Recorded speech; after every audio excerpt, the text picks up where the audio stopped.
वेळ आहे संध्याकाळची. संध्याकाळी म्हणजे तरी वाजले 4 साडेचार झालेत. मला डी-मार्टला पण जायचं आहे, पण मुलांना केक पाहिजे. विशेषतः प्रणव तर किती दिवस लागले, मम्मी केक कर, मम्मी केक कर. आता गव्हाच्या पिठाचा केक करणार आहे, पौष्टिक पण होईल आणि ही कसं होतं, ब्रेड खाणं होतं, यांचं बिस्किट खाणं होतं. म्हटलं गव्हाच्या पिठाचा आपण करा. तर गव्हाची केक करते आणि मग जाऊन येते, थंड येऊन येते. चला आपण स्टार्ट करूया. नमस्कार, मी पद्मजा. राजा राणीज वर्ल्ड या आपल्या यूट्यूब चॅनलवर मी आपल्या सर्वांचं मनापासून स्वागत करते.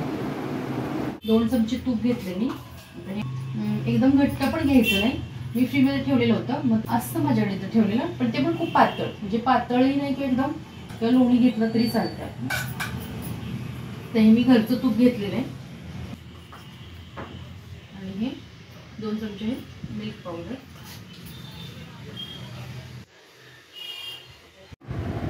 हे दोन्ही मस्तपैकी अगदी फेटून घ्यायचं आहे, एकजीव झालं पाहिजे.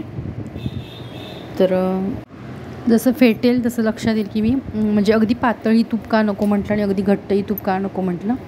असं पाहिजे तूप की ज्याप्रमाणे याप्रमाणे झालेलं पाहिजे त्याचं मिश्रण. हे इथे आता एवढ्या मिश्रणासाठी आपल्याला पाऊण कप साखर पाहिजे, पण दळलेली पाऊण कप पाहिजे. म्हणून काय करायचं, अर्धा कप साखर घ्यायची आणि ती दळायची, म्हणजे पाऊण कप साखर झाली इथे माझी.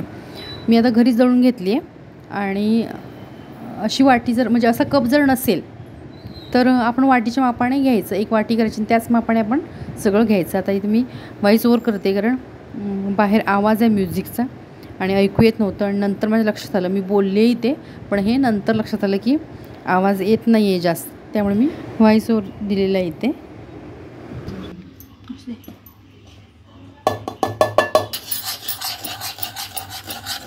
एक कप मी गव्हाचं पीठ घेतले, 2दा चाळून घेतले. तर आपण मैदा घेत नाही, गव्हाचं पीठ घेतो, म्हणून मी 2 वेळेला चाळून घेतले. तर हे घालून घेते त्यामध्ये.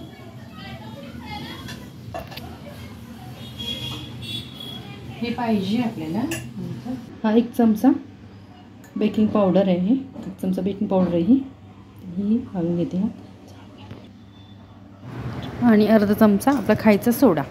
ते दोन्ही मिक्स केलेलं आहे आणि हे आपण इथे चाळणीने चाळून घेतलं तरी चालतं, मी घेतलेलं नाही आहे.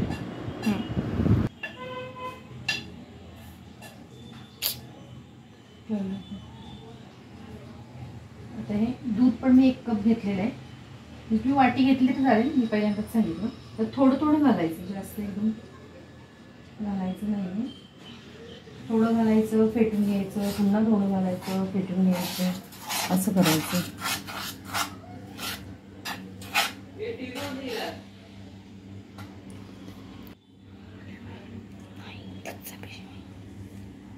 आता पुन्हा घालते थोडं, असं थोडं थोडं घालायचं. तर हे अर्ध झालेलं आहे घालून. आता हे जे केकचं मिश्रण तयार केलं ते 1च मिनिट मी मिक्सरवर फिरवून घेतलेलं आहे आणि असं मिश्रण तयार झालं आहे. छान केक तयार होतो त्यामुळे. आता इथे मी ज्या पातेल्यात ओतते त्या पातेल्यात तूप आणि मैदा लावून घेतलेला, बटर पेपर नाही मी घातलेला, तर तूप आणि मैदा लावून घेतला आणि त्यामध्ये हे केकचं मिश्रण ओतलं. आता इथे मी पातेला आधी प्रीहीट करून घेतलेलं आहे आणि त्यामध्ये आता हे केकचं पातेलं ठेवायचं. त्याआधी हे टॅप करते, म्हणजे जी काय हवा असते त्यात म्हणजे एअर ती निघून जाते आणि केक छान फुलून येतो.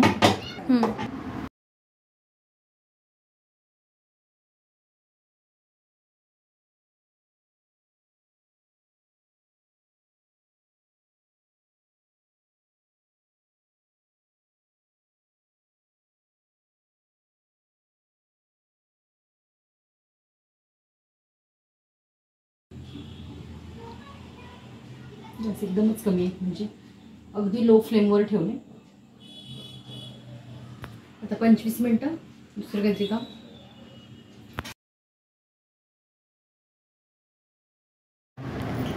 इथे हा मी केक 40 मिनटं तरी ठेवलेला आणि आता आपण हा केक बघूया व्यवस्थित झालेला आहे काय.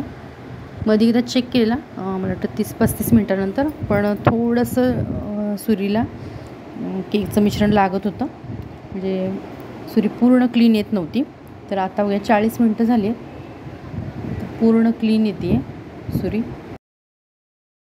केक थंड होईल तोपर्यंत काय करते, कारण आत्ताच अजून वेळ लागेल, तो 20 मिनटं तरी लागतील, 20-25 मिनटं तरी. तर तेवढ्यात मी काय करते, DMartमध्ये जाऊन येते आणि मग नंतर बघूया. केक देते मुलांना नंतर आल्यावर खायला. पण गरम आहे तो काढता येणार नाही, प्रणव पण गेला आहे खेळायला. मग नंतर भेटू आपण. इथे आम्ही DMartमध्ये आलेलो आहे आणि गर्दी त्या दिवशी प्रचंड होती. कशी काय एवढी गर्दी होती कुणास ठाऊक, प्रचंड गर्दी होती. म्हणजे सण असतो ना गणपती दिवाळीच्या वेळेला, तशी खूप गर्दी वाटली. ती गर्दी असल्यामुळे काय होतं, वस्तूही घ्यायला वेळ लागतो आणि पुढे बिलिंगलाही खूप वेळ लागतो. ते वेट करायला लागतं बिलिंगला पण, आणि वस्तू घ्यायलाही प्रचंड वेळ लागतो. तुम्ही पण चला आता आत माझ्याबरोबर DMartमध्ये जाऊया आणि थोडीफार माझी खरेदी आहे ती करूया. मला काय साखर वगैरे, सॉस, साखर, साबण, कोलगेट आणि थोडीशी बिस्किट वगैरे आणि उदबत्ती, तूप वगैरे असं बारीक सारीक आणायचं होतं. त्यासाठी गेलेले, पण गर्दी प्रचंड, म्हणजे बापरे बरीचशी गर्दी होती. त्यामुळे मला वेळ लागला. मला वाटलेलं मी लवकर येईन घरी, जरा वेळ झाला मला.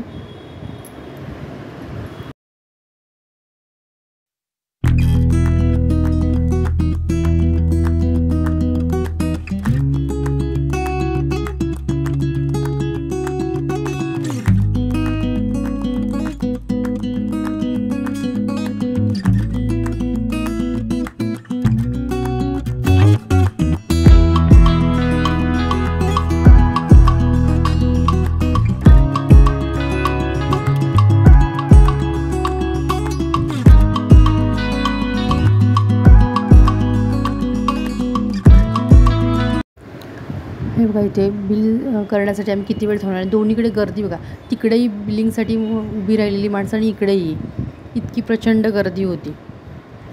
म्हणजे खरेदीला आत होतीच, पण बिल करण्यासाठी पण उभं राहावं लागत होतं, वेटिंग करायला लागत होतं.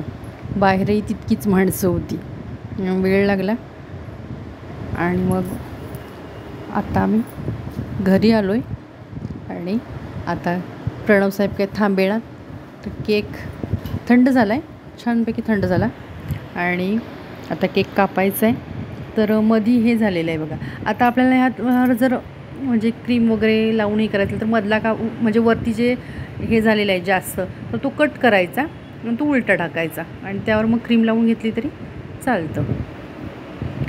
तर केक तर छान झालेला दिसतो आहे, छानपैकी अगदी मस्तच अगदी फुललेला आहे. केक कापते मी, त्यावरून लक्षात येत असेल तुमच्या की मस्तपैकी हे झालेलं आहे. कारण चाकू जेव्हा आपण घालतो तेव्हा ते लक्षात येतं, बघितल्यावर कधी लक्षात येतं की केवढंसं मिश्रण घालताना होतं आणि केवढं झालं प्रमाणात. मस्तपैकी तयार झालेलं आहे. सोनी काय म्हणा, केक दाखवते आता तुम्हाला. कलर वगैरे एकदम छान चॉकलेट केकसारखा आलेला आहे. प्रणवला चॉकलेट केक वाटला आणि किती स्पॉन्जी झालेला आहे बघा, एकदम स्पॉन्जी झालेला आहे, छान झालेला टेस्टला. आता काढल्यानंतर तो पीस तो आहे आणि त्याची खूप इच्छा होती करते नेहमी, पण बरेच दिवस केला नव्हता. आणि तो त्याचा वाढदिवस नाही, म्हणजे बड्डे नाही आहे, बड्डे नाही आहे तो बड्डे विश केला, बड्डे नाही आहे. कसं झालं रे बोलायला येत नाही नेहमी, खात आधी बोल बघितलं. सांग तरी एकदा कसं होतं, म्हणजे कर बघती कसलं कळलं तुला, कसलं आहे कळलं नाही, कळत नाही कसला आहे तो. ते छान होतो, बिगनेस टाईप छान होतो, मुलांना पौष्टिक आहे ते त्याला खूप आवडतं केक. तर केक वगैरे खाऊन झाला, आवडला. विशेषतः प्रणव बरेच दिवस म्हणत होता, पण अलीकडेच केला होता बरेच दिवसात. आजचा व्हिडिओ आवडल्यास नक्की लाईक, शेअर आणि आपल्या यूट्यूब चॅनल अजूनही सबस्क्राईब केले नसल्यास प्लीज सबस्क्राईब करा. किंवा हा व्हिडिओ तुम्ही नवीनच पाहत असल्यास प्लीज आपल्या यूट्यूब चॅनलला सबस्क्राईब करा. पुन्हा भेटू अशाच एका नवीन व्हिडिओसोबत. तोपर्यंत नमस्कार.